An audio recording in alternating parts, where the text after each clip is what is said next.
Universe Edge Story. Scientists have reached the universe's edge, but none were prepared for what they would uncover. The story begins aboard a spaceship laboratory. Suddenly, an alarm blares, triggering the fire suppression system. Two men argue heatedly. One insists the other has lost his mind. The tension escalates, and one grabs a pair of pliers, threatening his colleague. Outside, a peculiar round spacecraft emits a radiant light. Meanwhile, on another ship, the clock strikes 6. Lieutenant Colonel and pilot Harold Richards wakes up and immediately starts his daily push UPS before riding an exercise bike. His partner, Dr. Abe Anderson, resists waking but reluctantly gets up to prepare coffee, spiking it with alcohol. After finishing his workout, Harold enters the lab, records data in a logbook, and examines a flask of bees.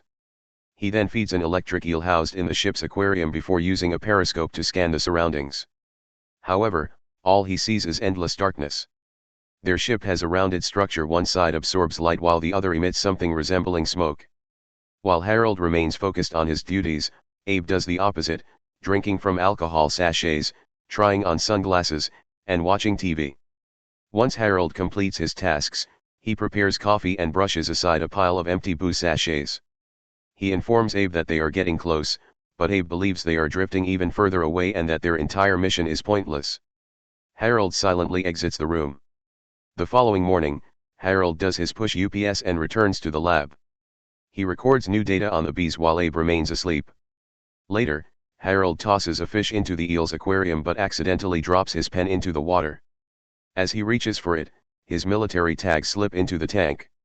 The eel makes contact with the metal, electrocuting Harold. He collapses, and the ship loses power momentarily. Abe wakes up and searches for his partner. Stepping out, he finds Harold's lifeless body. In shock, he covers him with a sack and drags him across the ship. He places Harold in the airlock but hesitates to pull the lever. Instead, he heads to the control room and queries the computer to determine their distance from Earth and the universe's boundary. However, the system fails to calculate this. The ship continues drifting into the unknown. Abe later falls asleep near the airlock, grieving his friend. As he wakes, he accidentally triggers the lever, sending Harold's body into space. Horrified, he rushes to the periscope, confirming his fears. His partner's body drifts farther into the void. With no other choice, Abe continues alone, drowning in alcohol. Rough weather soon surrounds the ship. A sudden lightning flash jolts him awake. He approaches the porthole and sees the enormous eye of an electric stingray wrapped around the vessel. Overwhelmed, he gulps another alcohol sachet and collapses onto the floor. Later, Abe revisits footage of their journey. In an old interview, he and Harold discuss their mission. Abe explains that one of their secondary objectives was studying weightlessness's effects on bees, but since they didn't survive long, the findings were inconclusive. Harold jokes about their pinball machine breaking. When the host asks if they are nearing the universe's edge, Abe predicts it will take much longer, adding they will know they've arrived when they stop seeing stars. As the recording ends, a despairing Abe creates a noose from wires. Holding a photo of his wife, he silently bids her farewell. Just as he prepares to end his life, the ship suddenly jolts. He loses his balance, convulsing from the shock. Climbing into the observation pod, he is blinded by an intense white light. He quickly dons his sunglasses, straining to comprehend what lies beyond. 13 years earlier, at a scientific conference, Dr. Weatherford announces the groundbreaking mission, presenting her calculations. She introduces Abe as a leading marine biologist selected for the project. Some scientists argue the mission is too risky, but Weatherford insists the potential discoveries outweigh the dangers. She then introduces Harold as the ship's pilot, marking a momentous occasion captured by journalists and photographers. Abe undergoes rigorous preparations, medical evaluations, psychological tests, and legal briefings.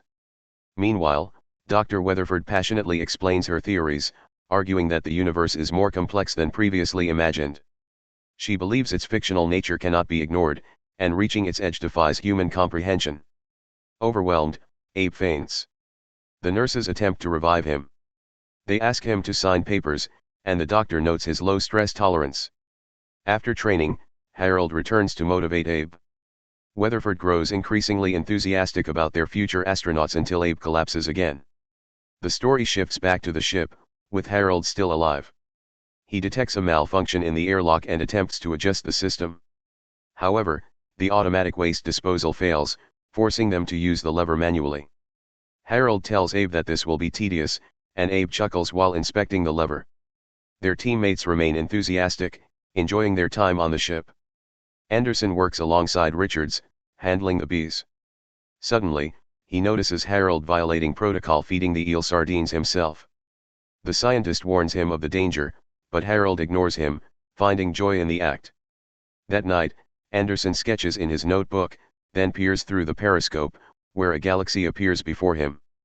Later, while Harold is distracted, Abe retrieves a suitcase of supplies. As he opens it, jars of sardines spill out, prompting him to quickly gather them. He then places the suitcase into the airlock and ejects it into space, ensuring Harold can no longer endanger himself by feeding the eel. Satisfied, he heads to Harold's control pod. Harold pilots the ship, pressing numerous buttons. Abe walks in and questions his actions, pointing out that the ship is on autopilot. Suddenly, a red button on the control panel illuminates. Harold rushes to press it, but Abe stops him, wanting to observe the outcome if they do nothing. Frustrated, Harold punches Abe in the face. Abe merely laughs, noting that Harold still hasn't pressed the button yet nothing happens to the ship. This makes Harold question the purpose of his actions. After Abe leaves, Harold consults the computer, asking whether the buttons should be pressed. The next day, Harold demands to know where Abe put the sardines. Anderson smirks, revealing that he discarded them into space. Enraged, Harold attacks his partner, but Abe points out that he has already struck him once. Richards halts and, instead, tears up a picture of Anderson's wife. Staring at the torn photo, Abe suddenly hears a strange noise from another part of the ship. Investigating, he stumbles upon a room filled with people, the same ones who bid the teammates farewell at the beginning of their journey to the universe's edge. The astronauts raise a toast to space, and for the first time, Abe drinks an alcohol sachet, soon developing a habit. We travel further back in time. Another day dawns. Abe enters the lab and examines lifeless bees. Looking through a microscope, he finds that one died from an unknown cause. He returns to the windowed chamber, gazing out at the starry cosmos. The cycle continues. Abe, caught in the monotony of routine, lies down and falls asleep. Meanwhile, Harold discovers that the automatic eel feeder is broken. Searching for his partner, he reaches the chamber and sees the stars still visible. Shortly after, he finds Abe asleep. Abe laments accomplishing nothing that day, but Harold reassures him that rest is necessary. The following day, Abe attempts to repair the arcade machine, dealing with wires and sensors. A short circuit occurs, rendering the machine irreparable. Meanwhile, Harold sneaks a can of sardines and feeds the eel. That evening, Richards asks Anderson if he fixed the machine. Abe admits he hasn't but proudly reveals that he made a necklace and bracelets from the wires. Harold warns him against foolishness. Abe opens his locker to admire his makeshift jewelry, and a photograph of his wife falls out. Overjoyed, he realizes he hadn't lost it after all. The narrative shifts again. It's another day aboard the spaceship. Harold cheerfully asks Abe about his plans. Anderson replies that he must tend to the bees, as the hive is ready for harvesting. Harold is pleased, expressing his love for space honey. Anderson heads to the lab, where the bees remain alive. He logs observations and adjusts the gas flow to the hive. When finished, he returns to the windowed chamber. The view outside is now different, everything is bathed in an orange glow. This marks the journey's beginning, with the astronauts still able to see the sun. Mesmerized, Abe holds his wife's photo up to the glass while admiring the sight. Harold and Abe reunite, happily exchanging observations. The ship continues flying, and the bees remain active. Abe predicts that space honey can be collected the next day.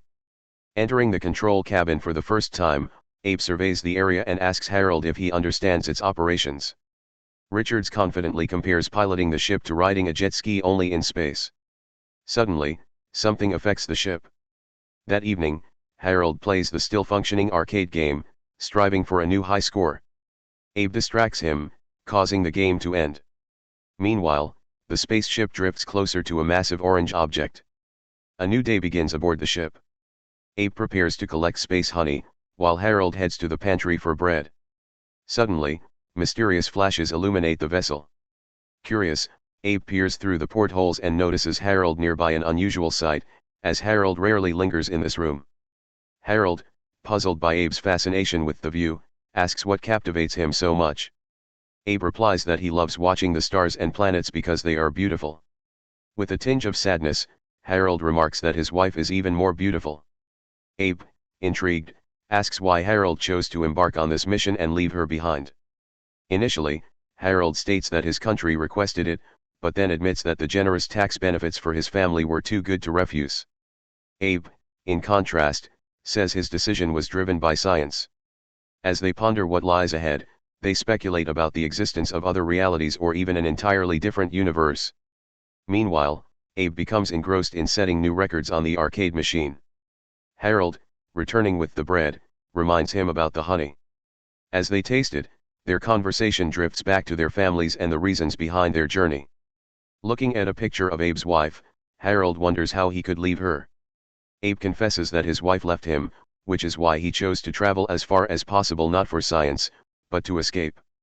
Abe, once again drawn to the arcade machine, suddenly hears strange noises. It's malfunctioning.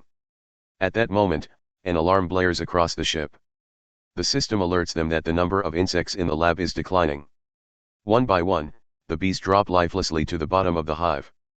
That night, unable to sleep, Abe finds himself thinking about his wife.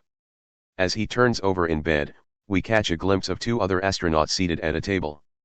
The following morning, Harold discovers Abe's notebook filled with drawings of him. Perplexed, he asks about them. Abe responds that it's Harold's body, still alive. Cheerfully, Abe insists this is a good sign, but Harold is unsettled. He demands an explanation when Abe ambiguously says, "Not yet." Suspicion flares, and Harold, fearing for his safety, accuses Abe of planning to harm him. In a panic, he grabs a pair of pliers and threatens his partner, demanding answers. Abe explains that he started drawing after the accident, sketching moments he remembers, things that haven't happened yet. Harold, convinced Abe is losing his mind, listens as Abe reveals that it all began with the bees. First, he sketched hundreds of them, then their lifeless bodies. And sure enough, the bees died. When Harold flips through the drawings, he sees an unsettling image of himself being electrocuted by the eel. At that moment, multiple versions of the event play out in different realities. Abe watches, trying to make sense of it all. He believes this phenomenon isn't unique to them. Indeed, two other astronauts are seen discussing the same eerie occurrences in an identical room. Harold fixates on his possible fate, unable to shake the idea that the eel will kill him. He doesn't understand how Abe foresees it. Desperate for answers, he dips his hand into the aquarium, receiving an electric shock. Meanwhile, Abe stares at another sketch, this one depicting a crack in the darkness. Something about it unsettles him. He rushes to the porthole but sees only the void. Frustrated, he turns to the ship's wiring and tries to tear it apart but stops. Harold still has the pliers. Returning to his partner, Abe finds him lying motionless. When he flips Harold over, the pliers are embedded in his chest. Stunned, Abe pulls them out and turns back to the wiring, severing a cable. A strange noise fills the ship as sparks fly, and the vessel trembles.